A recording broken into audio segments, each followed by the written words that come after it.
ദിലീപ്കുമാർ ആദ്യം നമ്മളിത് ഈ ദൃശ്യങ്ങളൊക്കെ കാണുമ്പോൾ ഈ തെരഞ്ഞെടുപ്പിലേക്ക് പോകുന്നതിന് അവർ കുറച്ചുകൂടി ഒരു ആത്മവിശ്വാസം പകർന്നു കാണും എന്ന കാര്യത്തിൽ സംശയമില്ല.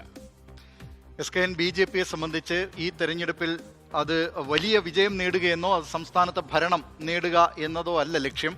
പക്ഷേ നിയമസഭയിൽ ചില സീറ്റുകൾ ഏതെങ്കിലും ഒരു 5 സീറ്റെങ്കിലും നേടി പ്രാതിനിധ്യം വർദ്ധിപ്പിക്കുക, 4 സീറ്റെങ്കിലും നേടി നിയമസഭയിൽ പ്രാതിനിധ്യം കൊണ്ടുവരിക എന്നതാണ് BJP പ്രധാനമായും ലക്ഷ്യമിടുന്നത്. 2016 BJPക്ക് കേരള നിയമസഭയിൽ പ്രാതിനിധ്യം നേമത്ത് നിന്ന് O രാജഗോപാലിലൂടെ ഉണ്ടായിരുന്നത്. 2021 അത് നിലനിർത്താൻ കഴിഞ്ഞില്ല.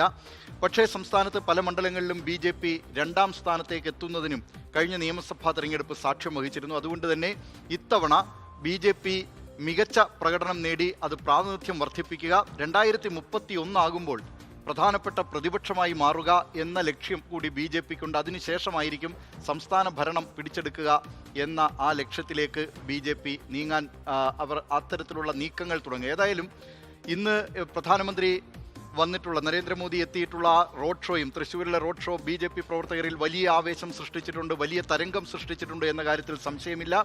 പാലക്കാട്ടെ പൊതുയോഗവും ആ നിലയിൽ തന്നെ BJP പ്രവർത്തകർക്ക് വലിയ ആവേശം നൽകിയിട്ടുണ്ട്. അവരതിൻ്റെ ആ ആവേശത്തിൻ്റെ ചുവട് പിടിച്ചുള്ള പ്രവർത്തനങ്ങളായിരിക്കും വരും മണിക്കൂറുകളിൽ വരും ദിവസങ്ങളിലൊക്കെ നടത്തുക എന്നതിലും സംശയമില്ല.